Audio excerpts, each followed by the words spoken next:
welcome to another episode of the Family Gamers Podcast. A little bit delayed this time. This is episode 414. Hello, everybody. We are even more excited than usual to be doing one of these shows. Anitra can breathe. I can talk. It's great. And all of those things. So we are very excited to be here. Who are we? We are the Family Gamers. As always, I'm your host, Andrew, and I am joined by my lovely and wonderful wife, Anitra. Who can talk this week? Who can talk this week. Also, it's your birthday tomorrow. It is my birthday, in between when we record this and when the podcast comes out. Yes, but that's fun. I'm old. Not as old as me. All right, so this week we are going to take a little bit of a look back. We're going to look at 2025. We have put together a top list. We've put together two top lists, one backed by hard data. That's true. The other one is our squishy feels. Aw, squishy feel. No, but seriously, I have a list of 7 games. Anitra has a list of 7 games. There's definitely going to be some overlap. So we're hoping that out of the two of these, we're going to have a list of 10 because I don't know what's on Anitra's list and she doesn't know what's on mine. But for those of you who are data nerds, we went back through our Amazon affiliate statistics for the year of 2025 and picked out the 10 games that have been bought the most through our Amazon affiliate links. Yep. And we're going to talk about those a little bit too. We are. So that's going to be very exciting. Some of these I've talked about as games that consistently rank high on this list, so they won't be that much of a surprise. But that's all second half of the show stuff. First half of the show stuff starts with a fact. I get the assist on this fact. You do get the assist on this fact because work has been insane. Yes. Anyway, the important thing is this is episode 414. We're going to talk about the 414s. These were a group of computer hackers from Milwaukee. Maybe they're called the 414s? I don't know. Sure, who knows? But anyway, I believe it's because 414 is the area code in Milwaukee. I'm not from Milwaukee. I would not know these things. But here we go. There's a group of computer hackers who broke into dozens of high-profile computer systems, including ones at Los Alamos National Laboratory, Memorial Sloan Kettering Center, and Security Pacific National Bank. This was back in the early 80s. Yeah, I found this out. I looked it up. It was a bunch of teenagers. Yeah. I do love that Wikipedia says, by the way, this is not the 414 biker gang that is also from the same area. And they took their name from the Explorer Post in their hometown. So the Explorer Post 414, Explorers is a division of Boy Scouts of America. Yeah. So, okay, I mean, look, if you read through this, I get it. The 414s are described as meeting the profile of computer hackers at the time: young, male, intelligent, highly motivated, and energetic. Neil Patrick, not Harris, claimed his only motivation was the challenge of getting into places he wasn't supposed to and remaining there undetected. I actually totally understand that. It's not, I'm not willing to take, those risks, so to speak. But anyway, that's our fact for this week. The 414s or the 414s or whatever they want to call themselves. Yeah. If you are more interested in learning about this group, I will keep the Wikipedia link in our show notes. I just thought it was interesting. It's not about the area code. It's about this group of teenage, what we would now call white hat hackers. Sure. They did cause some issues, a couple $1,000s worth of damage, but they could have done much worse. They were not causing damage on purpose. They were just trying to get into places. Right, exactly. We do also have a sponsor message. We do. Did you know that the best time to start planning for your holiday spending is right now? Yes, I know it's not even February yet. We just got out of the holiday season. So why should we start planning for next year now?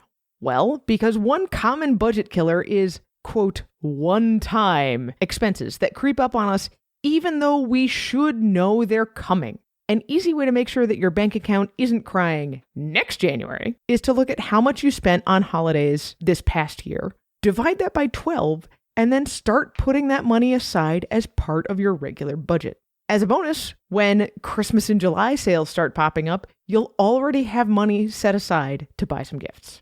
To schedule a time to talk to First Move about other ways you can take control of your finances, head over to firstmovefinancial.com/familygamers to set up a free initial 15-minute phone call. Thanks so much to the team at First Move Financial for sponsoring another episode of the show. This is actually something that we do, and it's super handy because sometimes stuff just goes on really good sales, or we happen upon something that would be a good gift for one of our kids. And so we just grab it and put it in the Christmas budget and then shove it in the closet somewhere. Yes. So we may have mentioned this, I think not on the podcast, but in the Facebook group. We bought Slay the Spire, the board game, in March last year. Because it was 70%. Because it was super discounted and we knew our son Asher would love it. We gave it to him for Christmas. He then turned around and played it 10 times during Christmas break before school started again. So I think it was a good choice. Yeah, and if you know this is a game that solo takes an hour and a half to 2 hours to play. So But the point being, that would have been a much harder decision to buy this really expensive game at full price in November or December, but buying it discounted in March and hanging on to it for 7-8 months was not hard at all. All right. Speaking of things that are not hard, since we had an extra week of show courtesy of the Black Plague that descended upon, Shay Smith, we've got a lot of games that we've been playing, and some of these games are like really, really good ones. We've got some good gaming in. I love how you say this as if the first 2/3 of this list are not all from January 1st. However, we did play a ton of games on January 1st. We did. So let's talk about a couple of those. Yeah, I'm going to start with the first one, which is Animal Rescue Team. This is a new game from the Play to Z Games group. Yep. So they worked with Matt Leacock, who is of, Pandemic fame and a lot of other kind of games like that sort of cooperative, it's not a legacy game, campaign style game. I don't know. It's just cooperative. It's a cooperative game. Anyway, this is basically Pandemic without the existential dread of the world dying around you. Yeah, like you're going in to rescue mostly domesticated animals as various little emergencies pop up in this fictional area that looks very California-esque. It's got a really cool toy factor, looks a little bit like the Game of Life because you've got all these different plastic vehicles which can hold the person meeples and the equipment tokens and all of the really adorable wooden animal meeples of various different sizes. Right. So if you need to go help a horse, you have to go get the horse trailer and bring it to the location where the horse issue is, or whatever that thing might be. I think there may also be a cow, which is similarly large and needs the trailer. You can't. There's something. You can't just shove it in the back of a SUV. Right.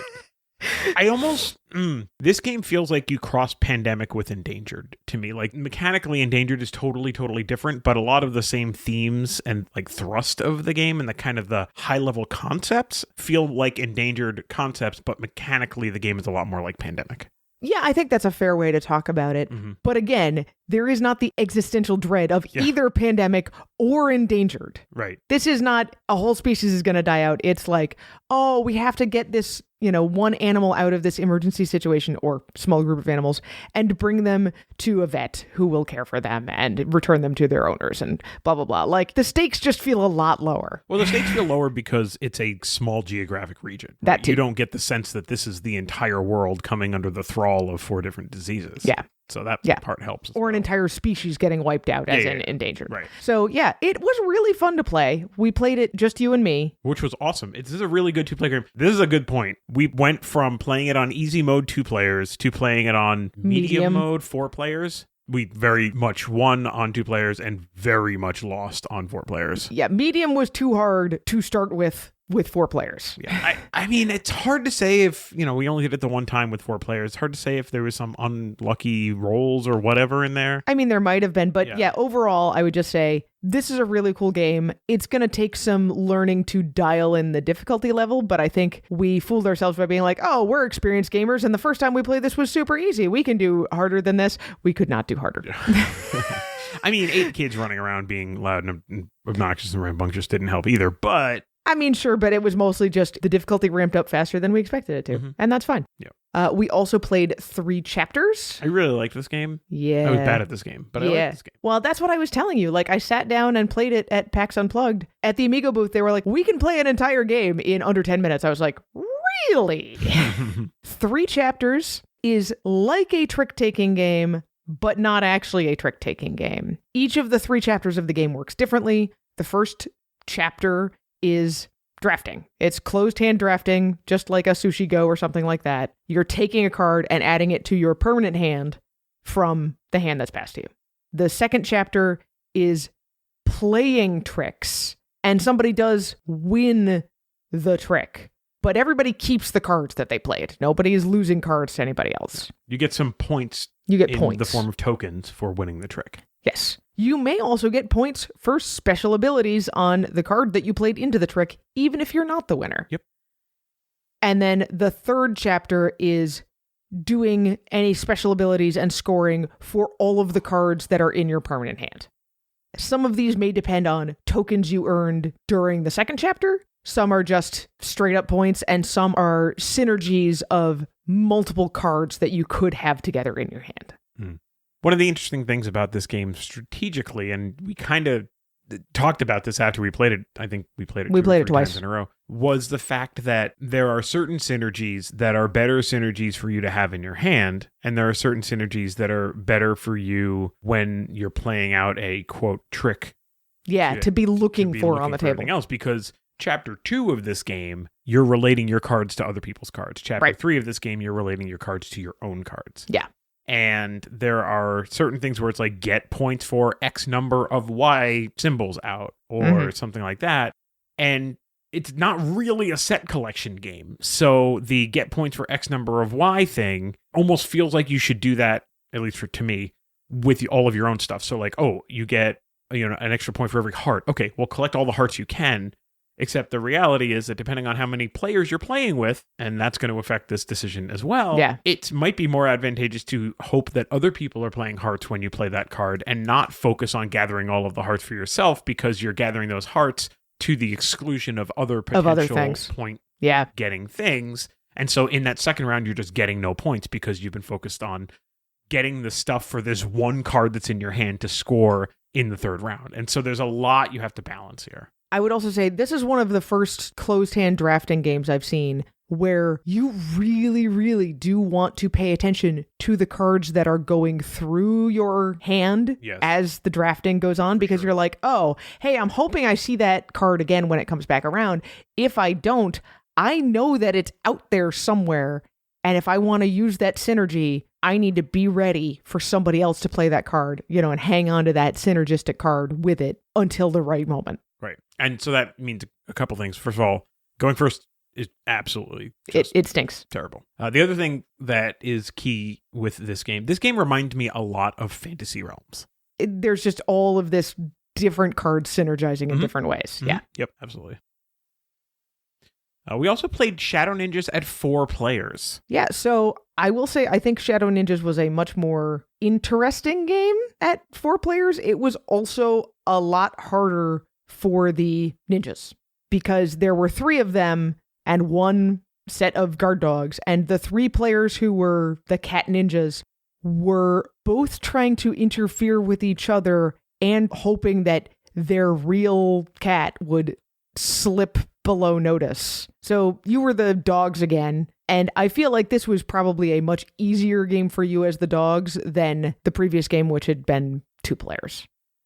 I don't think so, because everybody gets a turn in turn order, and so there's 3 cat turns in between every dog turn. Sure. So this is one of those like co-opetition style games where like ostensibly the cats are trying to get the fish, but really each cat is trying to get the fish. Right. So We are incentivized to mess with each other. But you're also kind of not, because as players get eliminated, there are fewer moves towards Yeah.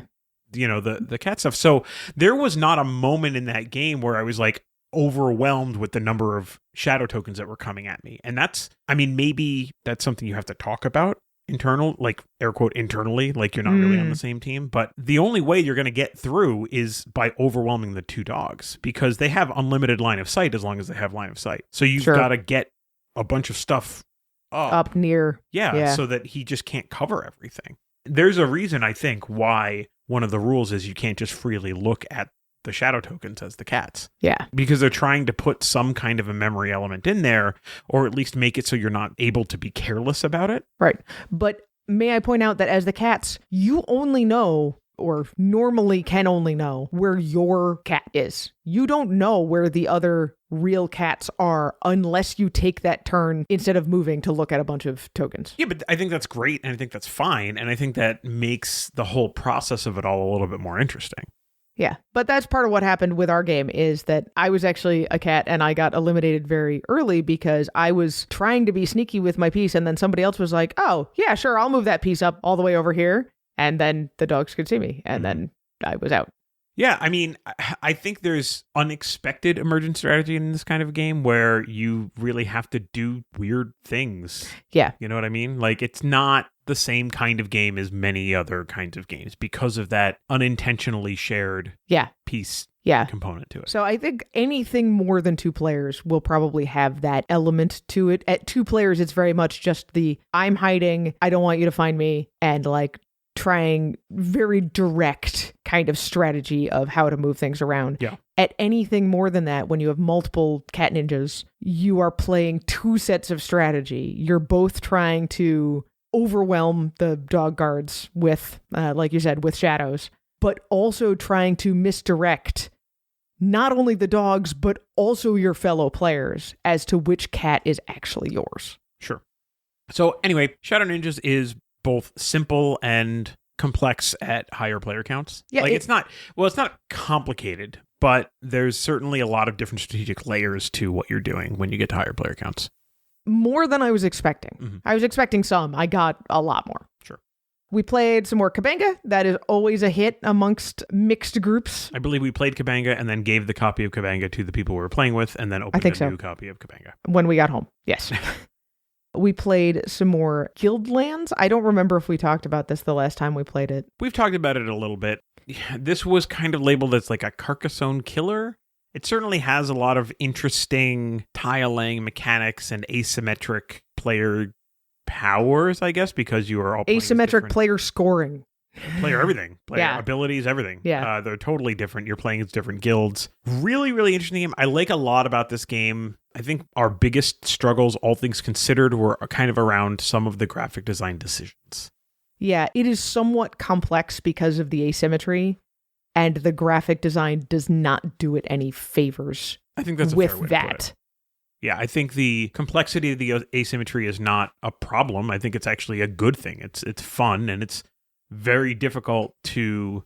it's funny, when I talked to the team at Outset about this game, one of the first things they said was, you're going to play this and you're going to think that it's unbalanced. You're going to think that different guilds are more powerful than other guilds.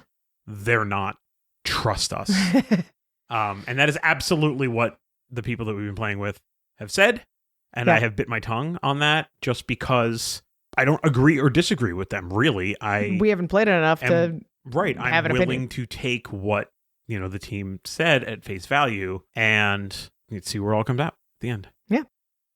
We also played a very silly memory game with our friends called That's Not a Hat. I am so bad at this. We were all bad at this. You were just more bad. I am hilariously bad at this. The thing is, and we're going to talk about logic and lore later.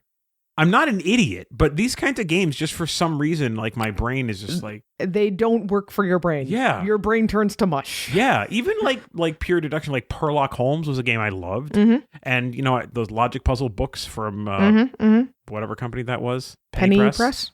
I love those things. Those things are really fun to kind of work those things out and all that stuff. But this one... Certain presentations of that kind of stuff, you just fall apart. Destroy me. And it's okay. That's Not a Hat is not really a game about destroying other people, though. It's just, we were all laughing at how hilariously bad we got at this. In That's Not a Hat, how do I describe this? Well, you're passing around face down cards with icons on them, and you would pass a card and say, "Here is a toaster," and you'd be like, "Bro, that is a frog." No, you don't even have to say what it is. Well, yeah. You just have to say, "No, that's not a toaster," and make them flip it over. Well, but I'm sorry, I was making the internal monologue out loud. And you go, no, that's not a toaster. And it's probably not a toaster. All things considered. Yeah. And that's it. When you draw a card, it's face up in front of you until somebody gives you another card. And then you turn the card that was face up, face down, and pass it to someone else and say, "This is a blah." Yeah. And that's it. Things online will say that this is a bluffing game, but it's not really a bluffing game. It's a memory game. You're trying to remember what these cards are. You're never incentivized to explicitly lie. Right. Everyone is legitimately trying to remember what the items are. But at some point you have to decide, do I believe what people are saying about what this item is? Mm-hmm. Or do I think their memory is wrong? Because I always view bluffing as you are making a distinct choice to bluff or to tell the truth. I would agree. And that's not a hat. You're not doing that. You're always trying to tell the truth as your memory just turns into mush. Mm-hmm. So instead, the decision is that person right about what they believe the item is or not? Right. Which is not quite the same thing as bluffing. So anyway, this is an older game. Is it Ravensburger? Is that? It is a Ravensburger party game. Yeah. Yes. I remember that it's Ravensburger because of the style of the box. Sure. So, It's got that anyway. little blue triangle on it. Yeah, something like that. All right. We also played some Metro X. We talked about Metro X before many, many times. Haven't talked about it in a while. It's been a long time. We reviewed Metro X Yeah. years and years and years ago. Yep. So this is would you call it a route building game? I mean, yeah, it's a It's a flip and right. flip and right route building game. Sure. There we go. That's Metro X. It's pretty good. Yeah. Yeah. Still good. So that covers all the things we played on January 1st. We've only got a couple And more there's games to 4 talk more about. games on Yeah. the list. I may have mentioned that when we came back from the Asmodee game demo, we got a bunch of stuff. But one of the things we got that I don't think I'd talked about was Cozy Stickerville. They gave us a demo of this game that's basically like the first, chapter out of 10 or so of the full game. This game is exactly what it claims to be. You are building a little village, farm, whatever, with stickers on a map. It's sort of a choose your own adventure. You always have a couple of different options on your turn of what to do. More options are always showing up, but then when you choose option, it shuts other things down. And it's cozy. It reveals a story while you are trying to, do good things and avoid bad things. I really enjoyed it the first time I went through it, and so I got our 17-year-old daughter to sit down and play through the demo with me. She was skeptical, but once we sat down and started playing, she really enjoyed it. We took turns back and forth of deciding what to do, and we did so much better, the two of us together, than I had done on my own, which I'm sure helps her to enjoy it. But we enjoyed it enough that I think I might see if I can buy a copy of Cozy Stickerville and then set it aside as an activity for her and me to do together. It was just nice. It was a little interactive story, low pressure, good time. Cool. And, who doesn't like placing lots of stickers on a thing and changing up how the map looks? I mean, did she admit that she had a good time? Yes. There you go. And I straight up asked her, I'm like, if I got the full version of this, is that something you would enjoy playing and doing together? And she's like, yeah, I think it is. It'd be a little girls' date thing. Yeah. Sure. So if that sounds attractive to you, you should definitely go check out Cozy Stickerville. Okay. We talked in our last podcast about like your game of the holidays. Sure. Whether that was a gift or something you were hoping to get to, whatever. And I said, I'm really hoping I can play Paleo. I did not manage it during the holidays, quote unquote, proper, but I did manage it before this podcast because we had a snow day about 2 weeks ago. And I pulled our son aside and said, okay, you've been playing a whole lot of Slay the Spire.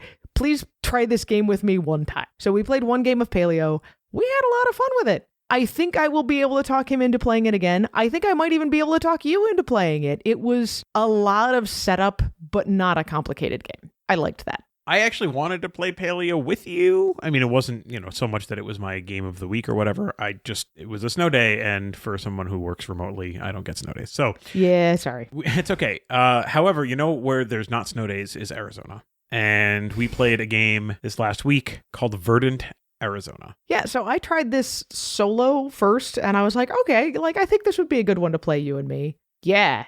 It was a much more interesting puzzle at 2 players than the solo version. Yeah, it was a fun game. I liked it a lot. So this is a game, I mean, you could call it tile laying-ish, tile drafting, public tile drafting. I mean, they're cards, they're square cards, but I mean, they function as tiles. They function as You had tiles. to fit them in a tin, so they're not tiles. And it has a little bit of, not really lucky numbers, but I feel some lucky numbers here kind of thing. Oh, because you're trying to arrange the numbers trying on these tiles in your grid as you both lay in them out. rows and in columns. So in this game, you are driving a little truck around on a grid. It's a 3x3 grid of these cards. At the beginning of the game, the grid is all face up, and you can drive between the cards vertically or horizontally or around the outside edges of all of the cards. So think a tic-tac-toe symbol, I guess a hash symbol, but with a box around it. And that's all the routes you can drive Those are your with your roads. truck. So you get 2 moves, and turning the truck around is considered a move to get next to a tile that you would like to draft or a card that you would like to draft. And you do that, and you pick it up, and you put it somewhere in your grid. Your first card can be anywhere in your grid, and then everything else has to just be orthogonally adjacent to that. Once you take something, you put another card face down in its place. So we'll pause on that for a second. The cards have numbers on them. The numbers are a certain color, and there may be a gecko on them. Is there anything else on these cards? Some of them also have nests for that Ren token. Oh, sure. Sure. So your goal is to create a grid where the numbers from left to right and from top to bottom are increasing. In each row and in each column, Yep. the numbers are increasing. Yep. So it doesn't have to be an even distribution or anything like that. Yeah. They just have to be increasing.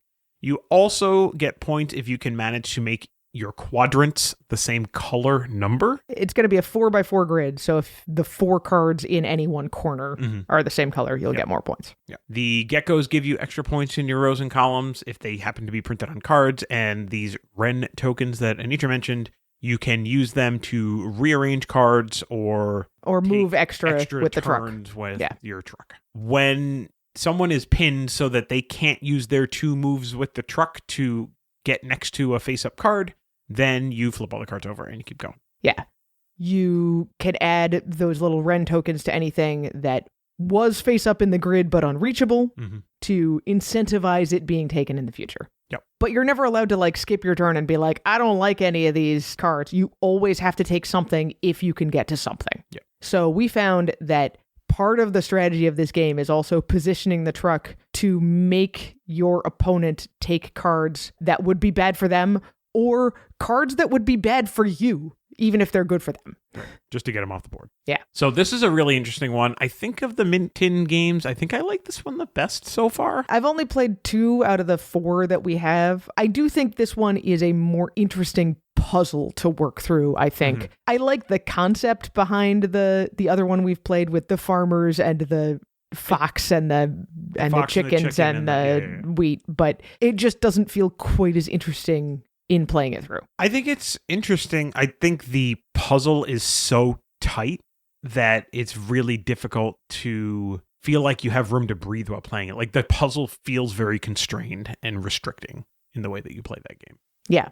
In the way that this Verdant Arizona most of the time does not. Although, right. I mean, I feel like if you're playing well, you're always going to end up with 1 or 2 turns where you're like, well, I don't like any of these and I have to take one. Well, poop. Well, I think, a good game is a game that feels constricting sometimes because of employed strategy. But not all the time. But other times it feels like it's a little bit more wide open. Like Splendor is actually a good example of this, or at least Splendor Duel, where as certain things are happening with Splendor Duel, as you're drafting those tokens off of the board, the options that you have available to you are fewer and fewer and fewer. Sure. Someone says, I got to just rip the refill the off board. And refill the board. And then the options open up again. Like this is a very similar feeling. Yeah, Verdant Arizona definitely has that same kind of feeling that you start very open and then it constricts and then it's open again and then it constricts.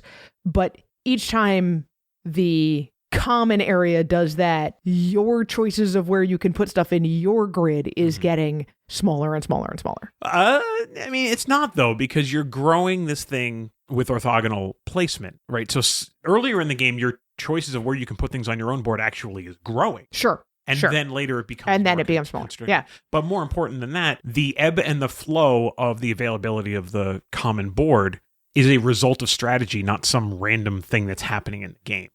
Right? Yeah. Like, yeah. How many times have you been playing a game where there's a bunch of face-up stuff and like, I don't know, the third locomotive comes up and then the 2 cards that you were about to take just get wiped off the board. Just gone. And you're like, come on, are you serious? Yep. That doesn't happen in a game like this. This is something where it happens strategically, or it's a decision that the other player makes to wipe something off the board. Yeah. Well, you can't do that in this game, but that kind of idea. To make it unavailable. They recognize, exactly. They recognize that it's something that you might want. And so it takes a lot of that randomness out. And so the ebb and flow of this game is an element of the strategy of the game, like it is in a Splendor Duel, which I actually really like. Yeah. So, we have really enjoyed Verdant Arizona the one time we've played it together so far. Apparently, I have big feelings about this game. I had no idea. With the whole grid of stuff, it just barely worked as a breakfast date game for us. Yeah, we could fit it.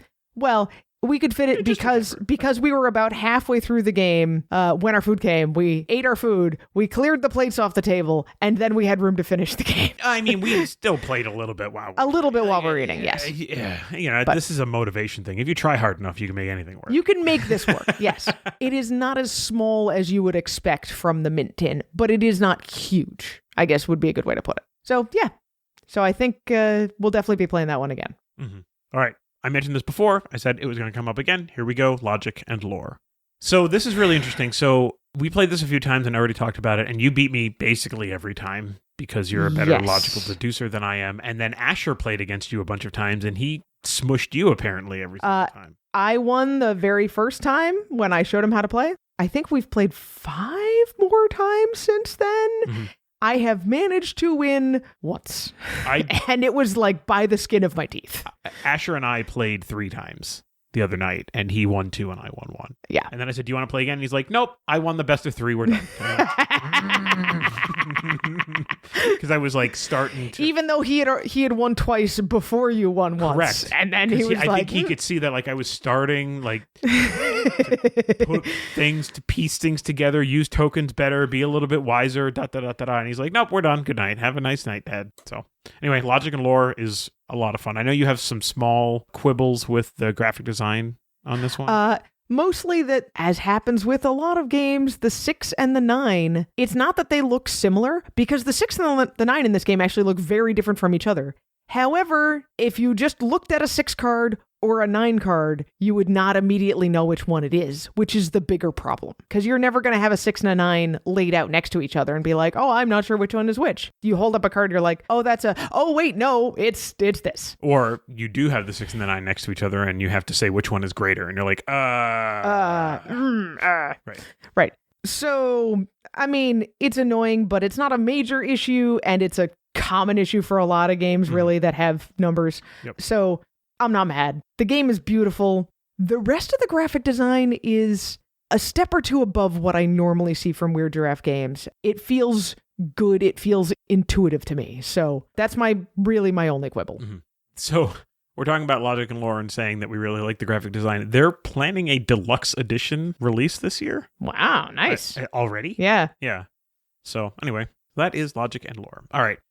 It is the end of the month and of the year, or at least it was. It was 3 weeks ago. 3 weeks ago.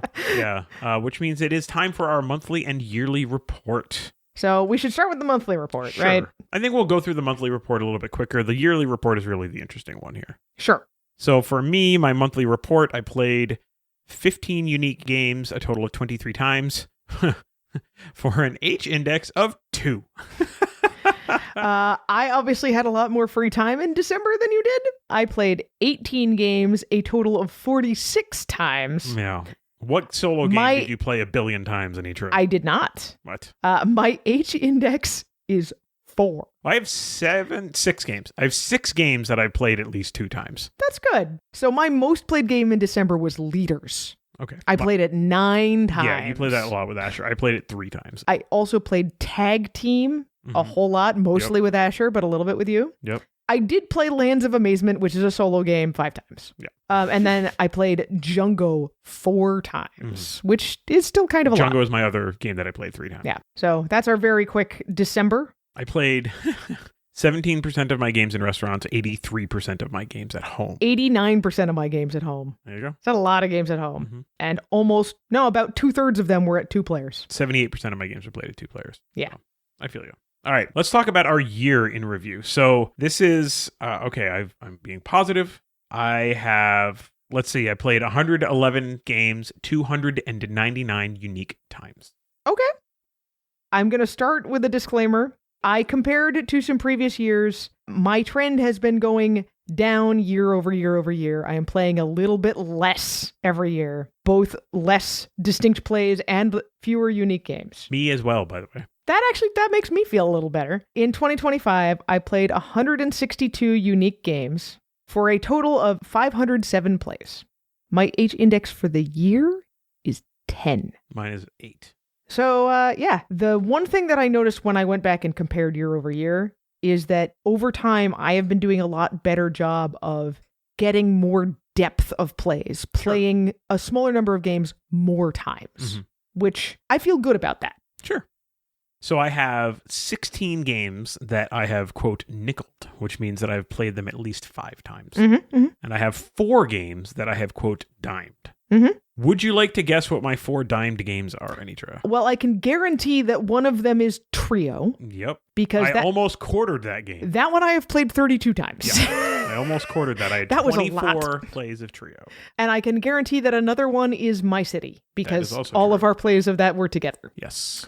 I'm gonna guess that the third one you played at least 10 times was Floristry. Yep. You are 3 for 3 so far. I am not sure what the fourth game would be. think But you can make an looking at educated my guess. list, Mhm. I am going to guess that it was Lorcana. 4 for 4. You nailed it. Hey! What is impressive on this list is that we got Chit Chat and Leaders in the end of November. in November. Yeah. Like, Leaders came from PAX Unplugged. Chit Chat was like the week before or 2 weeks A week or before. two before, yeah. And I played Chit Chat 9 times and Yes. Leaders 8 times. Yes. In 2025. Yes. That is impressive. Uh-huh.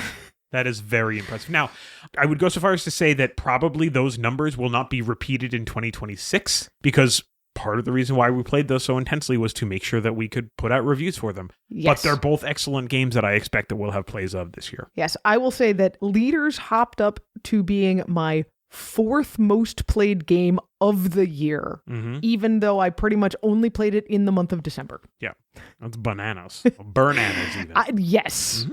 Good stuff. So yeah, my age index was 8, 299 plays. I think 300 plays is a good goal for me every year. That seems like a reasonable That seems goal. like a reasonable goal. I beat that last year. I did not beat that the year before. I beat it the year before that. My ranges year to year are between like 275 and 350. That's pretty consistent. I will say something else I noticed when I was comparing year over year is that it's been true the last couple of years that I now play more games with you than with Asher, our son. Pretty much since we stopped homeschooling Asher, he's had less time to play games. And We institution started of our Thursday days. Breakfast dates. Mhm. However, I will tell you that this year I played almost twice as many games with you as I did with him. So it's not just I play more with you. I play a lot more with Wow. you. I mean, that darn public school thing, I guess. It's not just the public school, it's all of the other things he wants to do now that, aren't sitting down and playing games with mom. Sorry about that. It You is know what what's- it is. You'll appreciate this, though. Last week was his birthday, and I said, hey, buddy, what can I do? Like, how can I be a better dad for you? How can we spend more time together? Yeah. And he said, we should play more board games. I'm like, Aww. all right. Nailed it. Nice. We could do that. We'll figure Thanks, it out now. Asher. So that made me feel pretty good. But anyway, there we go. So that is our monthly report, our yearly report. Although this whole episode is kind of a protracted yearly report. Yes. But it is the beginning of 2026, and that means that we have more people in our community. I mean, it's a Monday, and that means we have more people in our community. Sure. I mean, I'm trying to push the envelope along here. But since we went 3 weeks this time, it is a longer list than A usual. slightly longer list than usual. We would like to welcome the newest members of the Family Gamers Facebook community. So, welcome to Rita. Welcome to Ashley. Welcome to Paul. Welcome to Becca. Welcome to Adrian. Welcome to Helen. Welcome to Gary. Hello, Sean. Welcome to Sharon. And hello to Alice. We hope that you're feeling the love, just like this Friends gif.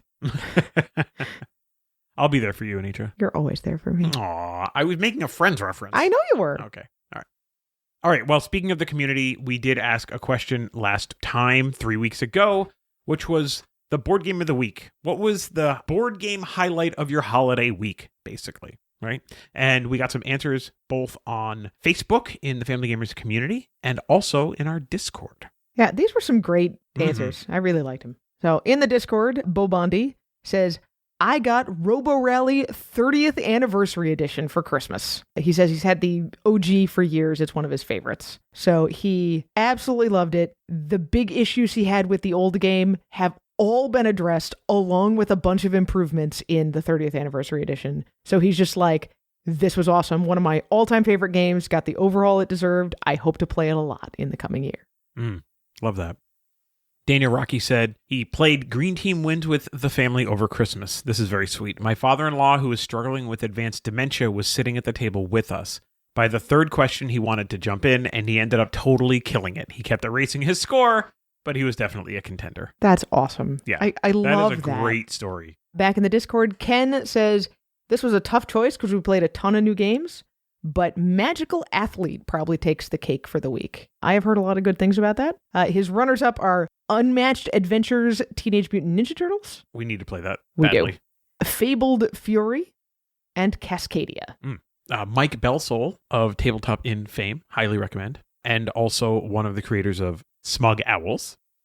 We picked up a used copy of Lord of the Rings The Duel. It's an older 2-player game about Gandalf fighting the Balrog. It was unexpectedly awesome. Comes with a 3D cardboard bridge, great John Howe art, and gameplay is simple but deep. Awesome. Kristen on the Discord says, the game that got the most laughs and the most Let's Play Agains was Skulls. Oh my goodness, betrayal and lying had us cackling. Always the person you least suspected hiding a skull in their pile. She says she also loved Jingle Bell Roll, which was a nice, light, festive game. You know what we never got around to playing this year? Green Team wins. Santa's Workshop. That's true. We played it in like October, and then we didn't. Yeah. I pulled out the whole pile of I know. Christmas games. We didn't play any of them. I know, it was just a crazy year. Anyway, Kendra McDonald. We played Clask, Drop It, Quelf for New Year's Eve. My husband says he is not a fan. This is Kendra's husband, not my husband. And just now, I finally got to play Trio. My mom had some trouble between ADHD and some strokes 15 years ago. It was tough, but she wanted to keep playing because she said it was good brain work. I love that. That's awesome. I got the feel-good stories this week. You have Nanny, all nanny, the boo-boo. feel-good stuff. Derek Bruff of First Player Token says on the Discord, I will go with Deep Sea Adventure.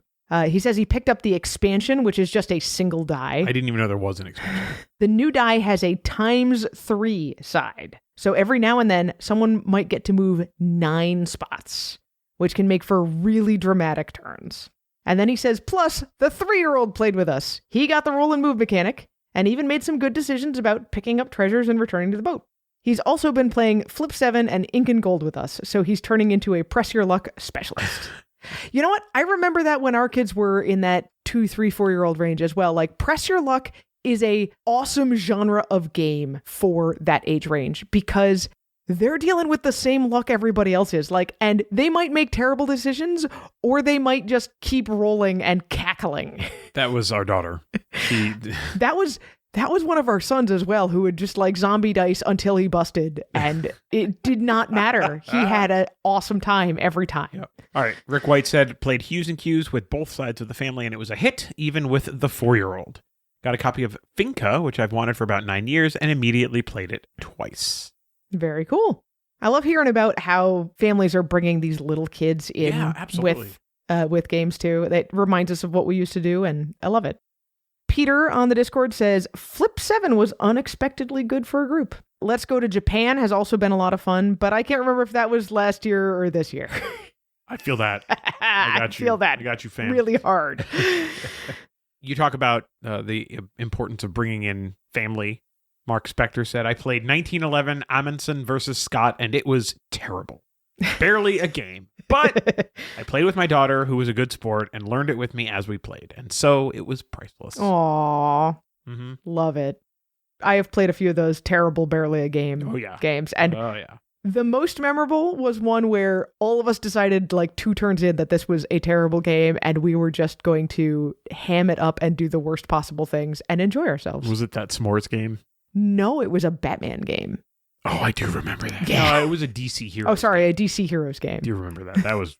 It was really terrible. Yeah. But we had a great time. Also true. JP DeCoste says, I recently picked up Tag Team, and I can't get enough of it. There is a lot of chaos to manage, but I love how most games are done within 10 to 15 minutes, and then we can mix new fighters together for an entirely different matchup. I'm imagining the possibility for expansions and excited to see how it evolves over time. Yeah, I mean, we talk about that with Unmatched. We talk about that with Dice Throne. I understand where you're at with Dice Throne, so I think Tag Team makes for kind of a more interesting battler in that way because of the whole deck programming bit here. That really makes this an interesting and unique battler. Yeah, and one of the things I do like about Tag Team is now that I know what we're expecting, I can expect games to be done in 15 minutes or less. Sure. Like, it is fairly short for the amount of complexity that you're wrapping your head around during the game. Mm-hmm.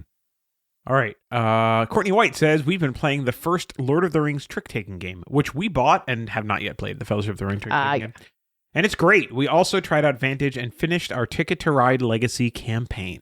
Sounds like you had an excellent week of gaming, Courtney. Kind of rules, actually. That's really good. A different Courtney on the Discord was also hyping up Magical Athlete. and took a picture of the ad on the side of the box. Is that what that is? Yes, it says the cult classic racing game of pure chaos. All right, let's see. So then Rob said, Botswana hit the table with both sides of the family and seemed to be enjoyed by everybody. I also had a chance to play Floristry with a few people, 1 versus 1. Isn't that the only way you play it? I think so. Yeah. And had a great time with that title as well. Happy New Year, everybody. To which we also say, Happy New Year. So then Rob said. Mm-hmm. And our last one on the Discord is Adrian says, I finally got to play some games on New Year's Day. Oh, I feel you really hard on that one, Adrian. Earlier, family was either traveling or sick. But she says, I got to try Bonsai the first time in person and Rebirth for the first time ever. I enjoyed them both. Yeah. I really like Bonsai as kind of this, if you know me at all, this is, significant as a solo game where you're building out this tree just beautifully. And it's just nice. And you're so not a solo board gamer. So that's high praise from you. Mm-hmm. Yep. It was fine as a multiplayer game, but I liked it as a solo game. Yeah, I get that. Mm-hmm. Thank you all for answering our question. And it sounds like lots of people had a lot of fun with board games over the holiday break, which also makes me happy. Mm-hmm. All right, why don't we take a quick break and then we'll come back with some lists. Let's do that. All right, we'll be right back.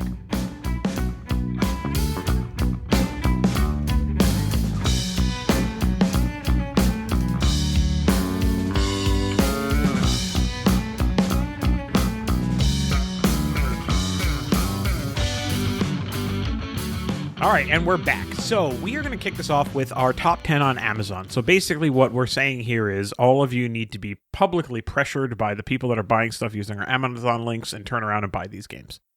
Something like that. No, I'm not saying anything like that at all. No, but it's the only actual objectively calculated thing that we could provide for you with relations to how people buy games through our site. Yeah. Mm-hmm. So this is the only hard data we can give you about what games we are finding are more popular, realizing that it's still skewed by these are games that we recommend and give links to. Yes. However, I think it is telling. Well, I'm just going to jump right in with number 1. Oh, really? Okay. Fine. The top most bought anything from our Amazon affiliate links is the game My First Castle Panic. Yes, we recommend this all the time. We recommend it because it is a fantastic game for that 3 to 5 year old age range. Doesn't really have the patience to sit down for a longer game, even if they can grasp a more complex game. And it's just plain fun for little kids. Mm-hmm. Not only is it number 1, it has almost twice as many sales as number 2. Yeah. Yeah.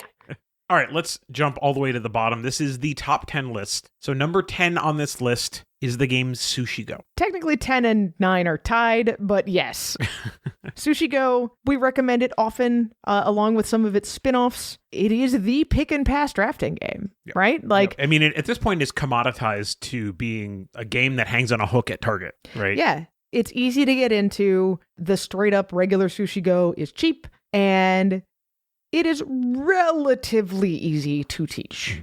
But still a strategic card game. Yes.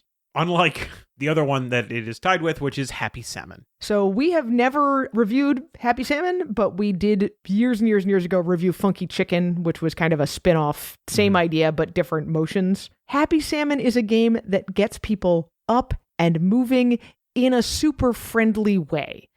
I think that's key here. Most other games that involve movement are hyper competitive and they might involve slapping or even if they're a cooperative game, people might get hurt. Happy Salmon is not like that. Happy Salmon is a happy game. You are looking for someone to pair with you to do the same motion.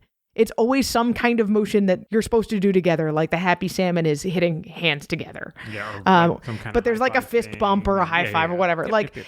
And it's just, this is a mood elevating game. It gets people up and moving. You could be playing peppy music in the background while you do it. And this is a game that you could, theoretically at least, play when you're waiting in line for something. You need to have somewhere you can put the discarded cards. That might just be shove them in your pocket when you're done. But I just love that this is so unlike any other game out there. And it's really accessible with kids and people of all ages. Mm-hmm.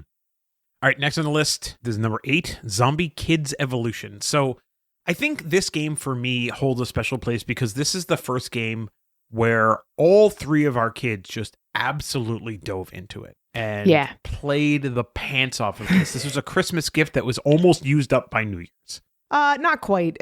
They got a lot of use out of this for a long time. Like, we gave it to them for Christmas. They played it a ton in that first week or two. I think they got through like the story scenarios in that first week, and then they were trying to complete all the achievements, which is why it took them a long time to get through. But it hung on for a long time because they were trying to like, oh, but what if we do this? Then we can get this achievement with this sticker. What if we do this? What if we try this? Can we beat the game this way? Mm-hmm.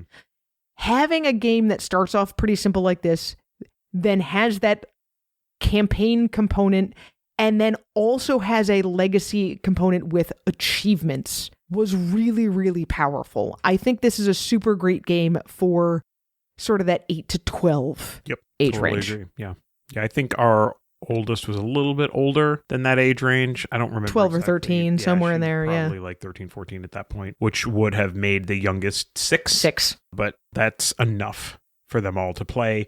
And I mean, they ran with it. Like, this is not something where we were coaching them along and it was a successful experience. We would come out and they're just like there, like heads down on the table, like go, go, go, go, go. So it was really, really fun. Yeah.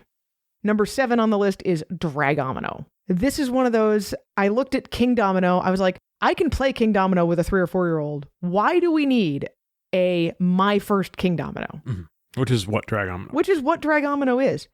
But Dragomino adds a little bit more luck to the game and takes away a little bit of the strategic scoring that's in King Domino. And that makes it not necessarily more accessible for kids, because I think King Domino is accessible, but it makes it more winnable for kids. Yep. Also, the theme of you are hatching dragon eggs and looking for baby dragons is very cute. All right. The next game on the list, this is going to be our number 6, rounding out the bottom half of our top 10. And that game is a game that's been around for a little while, and that's Green Team Wins. It has not been around as long as any of the other games in the bottom 5. It is newer than all of them. I mean, it's around the same age as Dragomino, I think. But it's not new anymore. We love Green Team Wins. This is still a game that we will pull out for parties and anytime you really want an icebreaker feeling kind of game. Mm-hmm. I will keep saying one of the things that makes Green Team Wins great is that I have found a lot of party games either work really well as an icebreaker when nobody knows each other, or they work really well with a group where everybody knows each other, but not for anything in between. And some games only work for one kind or the other. Right. Green Team Wins works for everything. You can play this game when nobody knows each other. You can play this game when everybody knows each other. You can play this game and enjoy it heartily when there is like a married couple or 2 at the table and no one else really knows each other that well. That's what has happened at your work retreats where we've brought this. Sure. And it is amazingly fun. It is the kind of game where you start arguing with people over things that everyone knows does not actually matter. Right. But it gives you insights into people's personality, not just what they're willing to argue over, but also when they're going to take a stand about a specific thing, or are they the kind of person who is always going to try to go with the flow and guess what other people are doing, or are they going to stand on principle even if they think no one else will agree with them? Sometimes it's worth it to go to the orange team. Yes. So yeah, we really love that. All right, let's go into our top 5 games. This is a count literally through our affiliate links of the top 10 most sold games on Amazon. Again, through our affiliate links. So if it's not a game that we ever link to and it's on the top 10 games sold on Amazon, like, I'm sorry. That's just, it's through the filter of games we would recommend anyway. Right. Let's say that. Right. So number 5 on the list is a game where we interviewed the creator at PAX Unplugged. We did. And that game is Doomlings. I was shocked by this game. I was like, oh, it's going to be fine. Like, it's very cute. I've seen cute ads about it. Sure, we'll give it a shot. It was surprisingly fun. For me, the thing is not that this game was surprisingly fun, because, like, throw through a burrito is fun. Sure. Right? Sure. Like, Sheep in Disguise is fun. For me, the thing that's surprising about this game is that it has just enough strategy that it has staying power. Right. Like, there's a huge stable of Doomlings that you might pull on a given game. So every game does feel different. Mm-hmm. But each Doomling that you pull and end up with in your hand will have a pretty clear strategy attached to it of, oh, now I really want to do this, or I really don't want to do this, or I want to get rid of this card, or whatever. I love that about this game because so many games I've seen that have like, oh, well, every card is different. There are some cards where it's super clear what you want and you might just never see that. And there are other cards where you're like, in what circumstance would I ever use this? This card stinks. And Doomlings, it does have a couple of cards where it's like, this is silly and this card stinks. But those usually have an obvious way that you can give them to someone else instead of keeping them for yourself. Mm-hmm. And so there's the right amount of being able to build strategy, to have tactics, along with a hefty dose of luck, and you have to take what is given to you. Sure. Fun game. Really, really enjoyed playing this one. We still have it. We bought some expansion stuff at Unplugged. Yes. A game that we do not have anymore, but is great and we recommend a lot, is number 4, Dragon's Breath. This is not even the top-ranked Haba game on this list, by the way. It is not. So we've got another one of those coming up. Dragon's Breath at number 4. From the very first time I saw this, I knew it was going to be a great children's game. And parents, you will love Dragon's Breath for your young children because it cleans itself up as you play the game. Yeah, man, these games that do this, like, I love those designs. Like, it's a good game anyway, but that is the cherry on top. So in Dragon's Breath, you have a stack of these clear rings that you stack up in the middle of the board. The board sits on top of the inner part of the box, right? The corners are cut out of the board. So you stack up these rings in the middle, and then you pour all of these crystal gems into this. So it's all translucent plastic. It looks beautiful. You've seen these gems before in lots of different kinds of games. If you see board game stuff, you've seen these gems. And what is happening is on each player's turn, they're taking the top ring off from this stack in the middle. And how you take it off really matters. So you kind of pull it off in a way that might sort of direct the crystals that are going to fall because it's creating the container and you're removing the top of the container so that those crystals will fall into your corner, your hole. Trying to get, is it your own color? Every round, people get to choose what color, or in a 2-player game, colors, they are sort of betting on. That's what I thought. Okay. Yeah. And trying to get those colors into the holes. So you want to get those colors to fall, and then you sweep them off into your little side pocket. Yep. So that is essentially the game. And you just count these colors for points, and that's it. But yeah, all you really need to do to clean this game up is to just shunt all the rest of the gems that might be on the board into these holes, pick it up, you throw the rings underneath, and you're done. Yep. Technically, since the winner of the game is the person who has the most gems, you might end up fishing the gems out of the corner so that you can count them or stack them or line them up or whatever. If you don't keep track as you go along. But all of the ones that were not claimed by a specific person will already be cleaned up. So we have another Haba game in the top 5. As mentioned, our number 3 is Monza. Love this game. I like this even better than Dragon's Breath. Yeah, Monza is a very simple racing game. You can think of this a lot like Downforce, really. But in Monza, everybody has their own car, and you're on a track that has spaces that are all different colors. You roll the 6 dice, and you get to kind of sequence the colors together and move from space to space as you move your way around this track. That's kind of why it feels like Downforce, because in Downforce, you play a card to move a certain colored thing, but there's still the spaces and there's still blocking when you go around turns and some things like that. So there's some similarities there. But this is very, very straightforward, very simple, color matching, very easy for kids to understand. Nice, solid wooden pieces. Really love Monza. Yeah, this is another one entirely accessible for young kids. No reading, just color matching. And unlike many other kids' games, it does not get significantly longer if you add more players. We have found that even with the maximum player count of 6 players, the game is still on in under 15 minutes. Yeah, which is awesome. I mean, look, you want to play more? Play a second time. Yeah, exactly. It's great. All right, so there's 2 more. That was number 3. There's 2 more. We all know that My First Castle Panic is number 1. Number 2 on this list is not a Haba game, but it is another large family publisher, and that is Gamewright with Outfoxed. Yeah, so Outfoxed is, I want to say it's one of the earliest games that we reviewed. I mean, it's been out for a long time. One of our earliest reviews on the site. It's in the first 10 or 15 games we reviewed. Outfoxed is a deduction game for children. This is important because, unlike some of these other ones, if you are an adult, you are only going to play Outfoxed because children in your life want you to play Outfoxed. However, it's really, really well done. It is an awesome introduction to deduction for children. There's a very obvious goal that you are trying to catch this fox character as it's going down the path, but you can only catch the fox if you can figure out who he or she is. That pretty much completes our list. Let's go through these one more time. I'm going to go from 10 to 1. Our top 10 games on Amazon according to the affiliate links used. Number 10, Sushi Go. Number 9, Happy Salmon. Number 8, Zombie Kids Evolution. Number 7, Dragomino. Number 6, Green Team Wins. Number 5, Doomlings.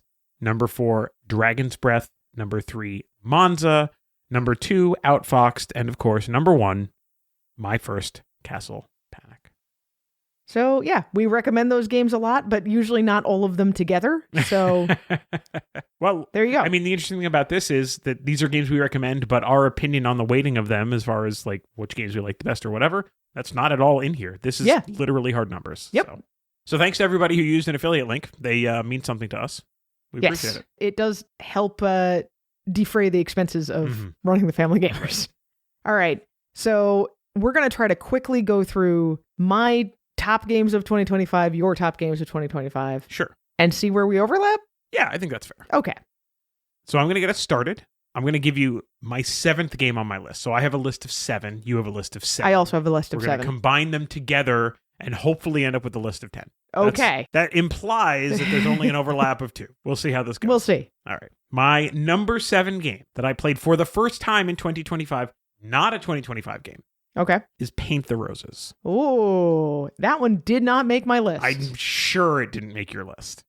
So let's talk about that very, very briefly. So this is a game that you actually first saw way back, like, I want to say 2017, 2018 maybe? PAX Unplugged. Yeah. It was a long, long time ago. Yeah. So Paint the Roses is a game that was published by North Star Games. There's also an expansion to this game. This is a cooperative deduction game where you are playing as, I don't even know what, but you don't want to get caught by the Queen of Hearts. You're playing as gardeners in Queen of Hearts Garden, as is portrayed in Alice in Wonderland. So you're like those little playing card guys. Right. And you would really like to keep your heads. Yeah, so what happens in this game is cooperatively, you are trying to give clues on some challenge cards, I guess you would call them, that are in your hand. And you are trying to get people to guess what the sequence of symbols is on your cards. Symbols or colors. Yeah. Mm-hmm. It's always a thing next to other thing, but it can be colors, it can be symbols, or if you're using the hardest stuff, it can be a combination of color and symbol. Right. I think it's heart, diamond, spades, and clubs in different colored flowers. Like, is how the things are made up. Or maybe they're bushes or something. I don't even remember the exact precise details around that. But it is a cooperative deduction game because you are giving clues on what your sequence is by saying what it's next to. More or less, yeah. Which is just kind of a cool way to do it. I don't know. I really liked it as a cooperative deduction game. This is a game that I think is out of print anyway, so you're going to have to go looking for it if you want to find it. But that's my number 7 game, Paint the Roses. Okay. Mm-hmm. My number 7, I think also technically did not come out in 2025, but it is newer. Okay. Mine is Lorcana Gateway. Oh, really? Is it because you kept crushing me? Is that why you enjoyed it so much? It's because when I was looking back through the games we played this year, I was like, you know what? We were just talking with somebody the other day about they had picked up Lorcana and we're like, did you pick up the Gateway box? Because that is the best way to learn the game. And that's where I'm sitting right now. Like, I enjoyed playing. I enjoyed learning. I don't love the game Lorcana enough that I'm like, oh man, I really want to play it a ton more. But I think that the Lorcana Gateway box was an awesome way to learn it and understand how everything fits together. Yeah, I mean, I guess the first time I really remember seeing in a game this very deliberate process of do this and then do this and do this. Oh, by the way, now you know how to play the game, was the Swiss Start Pack for Wingspan. Like, that's the first time I remember seeing it. I'm sure it had happened before that. It feels a lot like a video game tutorial. Sure. Of like, I'm going to tell you exactly what to do. No, don't try anything else yet. Right. Just do exactly that thing right. and see what happens. Do not shuffle it. This is the order your cards are in. Yeah. Pretty handy. And actually, if you go to conventions where the Pokemon Company is doing like a how to learn how to play Pokemon kind of a thing, they do something very similar there too. So Yeah, that's true. yeah. So this is definitely a tried and true method at this point. So you can get the Lorcana Gateway box for like under $20. It's very inexpensive. Yeah. So Yeah. good stuff from Ravensburger. All right, we going to my number 6. So game? you're number 6. So my 7 and your 7 were not anywhere else on each of our lists at all. Okay. Okay. My number 6 game might be on your list. I don't think so, but maybe. And it is Flower Fields. No, you liked this game a lot more than I did. I Okay. thought it was fine. You really enjoyed it. Okay. So Flower Fields is a polyomino placement game where you are trying to maximize the areas of, different colored polyominoes on your board. You're trying to cover up the spider webs and you're trying to get as many bees as possible for multipliers. It's a pretty straightforward game in that way. Beyond that, little bee tokens are adorable. Very nice. Yeah. I just liked it as a kind of a strategic polyomino placement game. Yeah, and I thought it was fine. Okay. My number 6 is probably on your list. It is Obelisk. Obelisk is not on my list. Not on your list It almost either. made my Okay. list. It was very close. I believe we talked a lot about Obelisk when we started playing it. Probably have not talked quite as much about it recently. It is a really beautiful, really compact 2-player strategy game. Mhm. There are 2 slightly different variations on how to play. One has some luck involved. The other version is pure strategy with no luck. But either way, you and your opponent are trying to place out your little obelisk dice on the 8 cards that make out the game board and then move them back and forth, capturing your opponents or getting your own dice back from being captured. The goal is to force your opponent into a position where they have no legal moves on their turn. Mhm. I like this kind of abstract game anyway, but Obelisk really stood out to me because it is so compact and so beautiful. Sure. It is so rare to see both of those things married together well with a really good gameplay. Yeah, like I said, very, very close to my list. But Sure. all right, my number 5 game. I admit it's possible that there's a little bit of recency bias in this one because it is a game that we picked up at PAX Unplugged, but I really, really like it even though I'm terrible at it. We've already talked about it multiple times on this show. What game are we talking about, Anitra? You're going to talk about Logic and Lore? I am going to talk about Logic and Lore. That is my number 5 game. I did not put that on my list. That's kind of surprising. I don't know. I just really like this game. I think it is the I do most too. beautiful game that Weird Giraffe has made, hands down. There's a lot of really nice art in the Animal Kingdom series, but I just think there's something particularly dazzling about Logic and Lore. I like that this is a game that is pure logic. One of the things that I have grown to really, really like about this game, other than the overall structure of it, is that it is really easy to change difficulty for one player. Right. And I am absolutely prideful and hate giving myself the handicap, which is silly of me, but whatever. It's also really rare to see something like that in a game that has no luck at all, to be like, oh, hey, so while you're working on this, if you're working with someone way better than you, here's ways they can make it harder, and you don't have to do the same. Or if you're playing with someone younger or much worse than you, maybe make it a little harder for yourself, but here are also ways to make it easier for them. So there's just a whole set of difficulty scaling that doesn't have to be done in parallel with both players. Yeah, I think the thing about this that is so unique is how seamless it is to scale the difficulty. Usually Yes. it's weird to do it, or it's something that doesn't quite fit right. In this, it's very, very seamless. And I think that's something that's really Yeah, impressive. we haven't even tried some of the really difficult challenges yet. Right. But like Asher and I have tried some stuff with the black holes, Mhm. which are in fact very challenging and make you think differently about how the deduction in the game works. Sure. No, I think it's a really great game with a really kind of unique place. I think there's not a lot of pure deduction quite like this. So I don't know. I like it. Yeah. Good stuff. Logic and Lore. My number 5 is one we've only played a couple of times, but we had such a great time with it that I felt like it had to make my list for the year. And that was Person Do Thing. Okay. I also thought about putting Person Do Thing on my list, and I did not. Okay. So far we are 0 for 6. So much for this being a 10-item Yeah, I list don't in the know. end. I don't know. It's not going to be 14 items. It's not going to be 14. There should be some overlap. But Person Do Thing, it's a dumb concept, but done really, really well. Mm-hmm. I liked this a lot better than Poetry for Neanderthals, which is always going to be the comparison we make. Yeah, it has to. I mean, it's so much the comparison that it is, the token comparison in the review that we did. But Person Do Thing is a challenge to give clues with a very, very limited set of words. But the game is constantly reminding you in various ways, like you can repeat words, you can say no, you can say yes, you can be enthusiastic, you can point, like all of those things are fine. And the whole thing is designed to be constantly encouraging and building other people up. Like the variant of this game is the competitive mode. Yes. Yes. Right, which I think says a lot. I really like Person Do Thing as well. It's coming on our work trip for sure. Yeah. It's a great game. The next game on my list is a game that I do not expect to be on your list. I know I liked this game more than you. Okay. It is a game that both came out in 2025, I believe, and we obviously played for the first time in 2025, and that is the game Ink. Yeah, this is another one where I appreciated this game, but it's, I don't know, just not super my thing. Mm-hmm. So Ink is a tile placement game where you are moving a bottle of ink around a rondel to open draft these tiles that have different colors on them. You are building a pastiche of colors in front of you. You're incentivized to make large blocks of the same color because when you, air quote, complete those colors, you may get additional special bonus powers depending on a variable list of powers that changes every game. And the goal is to get rid of all of your ink bottles first. I just think the game is super pretty. I think the game is, it's not mind-blowing, but it's just nice. And I really enjoyed the process of playing the game. Sure.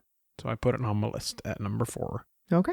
I think there's a good chance that my number 4 may have made your list. Mm-hmm. This is one that I was skeptical of at first, and I really warmed up to quickly. That is Odin. Ooh, another game not on my list. Really? Unbelievable. I thought about Odin too, but we struggle with Odin at certain player counts. We do struggle with it at a few player counts. Because of the kind of game that it is, I feel like it's the kind of game that we would generally feel like we're most likely going to pull out at those player counts. And so we kind of have to force it into a certain hole. And that just leaves a bad taste in my mouth, which is not entirely the game's fault, but sure, it is what it is. Yeah, I would say I will very much pull out Odin at 4 players. See, that's the problem. Specifically. Like, yeah, but like 4 player is the most common player count sure. game, and which means we have 300 other games that play great at 4 players. Sure, you're not wrong. But I did really enjoy it, and we had some great moments this year, even in our 6-player games, which were full of frustration.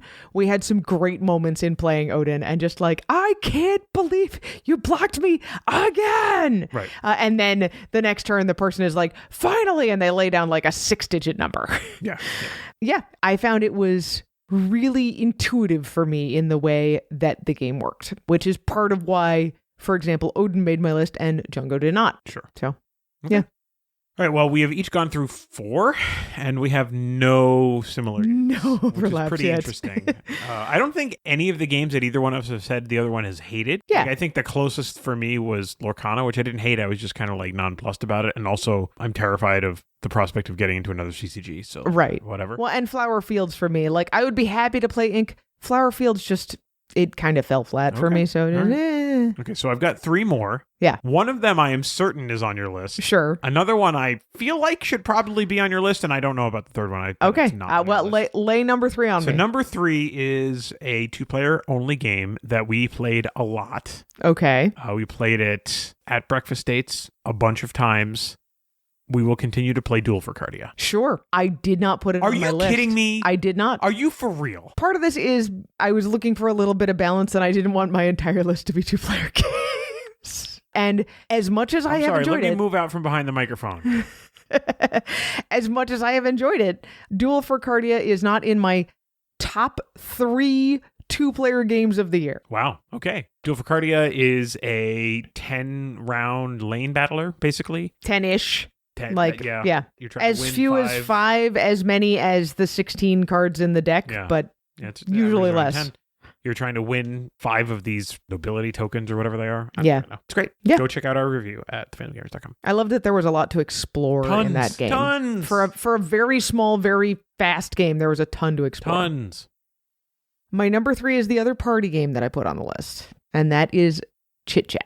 See, I think you got some recency bias going on. I thought about that too, but I just felt like mean, it was maybe. too recent. Chit Chat is one I would love to pull out and play more, play Sure. again and play more. And that's part of what bumped it up in my list. Originally, it was in my top 5, but it was down at number 5. And then the more I thought about it, I was like, I really, really want to play more Chit Chat. I really like the way it works, that you've got those kind of arguments of like, no, it has to be this way. No, it has to be this way. But again, leading to a collaborative, cooperative, we're all trying for the same goal here. Yeah, I mean, I guess my only takeaway from that, like, I think Chit Chat shines very, very, very well in small doses. Yes. I think that the stakes are so low that playing it too much will just be like, meh. Sure. Like, it's more of the, like, you know what I mean? Like, Yeah. Yeah. I don't know. If there was a little bit more gravitas to it, I think it would be higher on my list, which doesn't mean it's bad. It just very much has its own place, which is kind of how I feel about Odin. It is a super light game for me. And both Chit Chat and Odin, It's like barely a game. I would say are best in very small doses, but small doses fairly often. For me, that is how I feel about them. Sure. Okay. So it's just, there's only 4 more like slots here, and we have no agreement. We have not overlapped at all yet. I'm pretty sure my number 2 is not on your list. I would Okay. actually be genuinely surprised. Okay. If it is. Because it's a game that we have owned for years, and we have played it one time, and that one time was in 2025. Really? Yeah, it's definitely not on my list then, but I really liked playing Creature Comforts. okay. It felt really good. It just felt good. Yeah, it did not make my list. I did enjoy it. I'd be happy to play it again Yeah. and dig It's like, into it a was little just more. nice. It was like, yeah, Sure. You know, this is a cozy game. I get it. Unlike games like Arch Rivals, whatever that thing was called. Arch Rivals. Whatever. Yeah, like that was a game that was, it's a cozy game, but like it felt a little forced to me. Sure. Creature Comforts was immediately comfortable. Sure. I get that. So, yeah. My number 2 Also, is I like worker placement. Okay, go ahead. yes, which helps. Mhm. My number 2 is one that I thought you might have been referring to earlier, but you were not. This is another 2-player game. It is Leaders. Okay. So this is another one we got at PAX Unplugged this year and then played the poop out of. I believe it was my most played or second most played game in December. Mm-hmm. And there's a reason for that. Not just because we were trying to play it to review it, but it was so easy once we understood the rules to just pull it out and play again. Pull it out and play again. And Yeah, I like it. I don't love it. I mean, I like it a lot. Like, Yeah. it's good. I'll play Yeah. it anytime you want to. I'm going to say, like Duel for Cardia, there was a lot to explore there. Unlike Duel for Cardia, it did not feel as punitive if you were still trying to explore and playing against someone who knew what all the characters did. Is that because the stakes were lower? No, it's because all of the character abilities are right out there in front of you, and you're not going to see all 16 characters in a single game. You're only going to see 8. Okay. So it felt a little bit more manageable in my brain than Duel for Cardia. And I did really enjoy Duel for Cardia. I hope so. You can whoop it at it.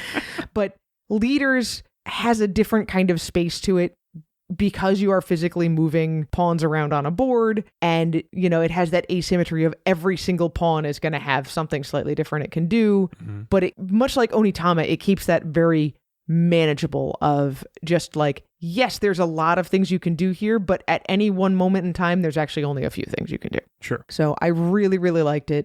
I see it probably getting more play than Duel for Cardia in the future, even though it's not a small game. Okay. Well, at least we have some overlap. So Please tell me your number 1 is Floristry. yes, of course it is. Of course it is. So, Okay. we have 13 games on our list. We're We like, thought oh we yeah, might have a couple of overlaps. We did not. none except for our number 1 game of the year. Right. So I guess congratulations to Up Games. Floristry is the Family Gamer's number 1 game of the year. And apparently the only game that Andrew and I could agree on. I mean, look, somewhere down there, especially after 5, it's like a pool of games, right? It We is, just it is. kind of pick some stuff. So Yeah. Floristry just continues to be fantastic.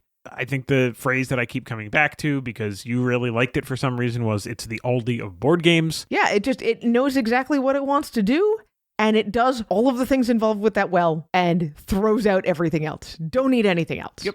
That's it. Yep. Really enjoy Floristry. Excellent game. I mean, I'd pull it out and play it anytime. Yeah. All right. So those are apparently our top 13 games of 2025. I guess so, yeah. Anitra will help me with the entire list because she's the one who's actually taking notes. Yes. Anitra's better than me, so her 2 is better than my 2, and then her 3 is better than my 3. So she's just going to read them 1 to 13. I'm going to read them 1 to 13. Okay. Then number 1 is Floristry, and then Leaders, Creature Comforts, Chit Chat, Duel for Cardia, Odin, Inc., Person Do Thing, Logic and Lore, Obelisk, Flower Fields, Lorcana Gateway, and Paint the Roses. If we were sufficiently motivated, we'd come up with 2 more to round it out to 15, but we are not, because this has been a long show. I was really hoping there would be enough overlap to bring it down to 10. And there was not. I think every year we do our top X a little bit differently. Like one year we weighted all of the games and stuff like that. I don't know. This one didn't quite work out, but we'll figure something out. I think it was probably entertaining, though, to find out, to keep it secret and find out that we had almost no overlap at all. Overlap, yeah. That is pretty entertaining. Rounding out the show, we did come up with a new Backtalk question for our listeners. And that is, do you have a New Year's resolution that is board game related?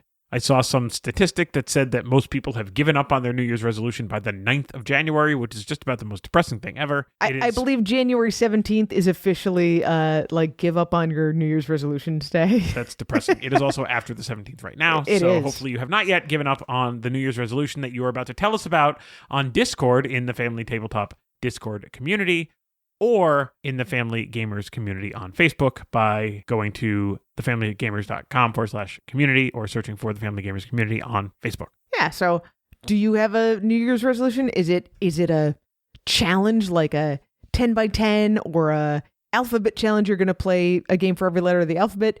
Is it simply the challenge of I'm going to get these games off of my shelf of opportunity and get them played at least once? Is it I'm not going to buy new games unless I can get rid of games I don't want to play?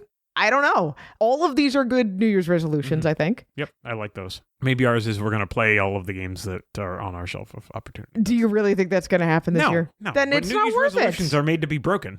No. Do you have a New Year's resolution that's board game related? That is board game related? No. Okay. Well, anyway, if you would like to tell us about that, you can do it in the Family Gamers community on Facebook or in the Family Tabletop community on Discord. You can get there by going to thefamilygamers.com/Discord if you're not already in that group. Of course, you can find us all over social media. We are basically everywhere at the handle Family Gamers AA. For Andrew and Anitra. That is true on Facebook and X and Instagram and every once in a while on TikTok and maybe Blue Sky and on Threads. And we do still have a presence on YouTube. I am trying to figure out how I could maybe make some short videos to put on YouTube. I don't know. Videos are a lot of work. And we appreciate that you like listening to us. Mm-hmm. Of course, you can always email us, Andrew@thefamilygamers.com. Anitra@thefamilygamers.com. Please don't forget to subscribe to the show, tell your friends about the show, and leave us a review at Apple Podcast or whatever your podcast subscription source is. You can find us on Amazon Music, TuneIn, Spotify, YouTube Music, or apparently, as Anitra likes to continue to remind us, Overcast. I mean, you like listening to us, right? So tell other people they should listen to us too. Totally agree. The Family Gamers is still sponsored by First Move Financial. Go to firstmovefinancial.com/familygamers and learn how the team at First Move Financial can help you pile up the victory points. Thanks so much to the team at First Move for sponsoring another episode of the show. Well, Anitra, this is a 3-day weekend. The show is coming out at the end of a 3-day weekend. Yes. But we record before the show comes out. That's how this stuff works. So hopefully that is how time works. Spend some time playing some games this 3-day weekend. Yeah, that sounds good. All right. So we're going to do that. And until next time, everybody, play games with your kids.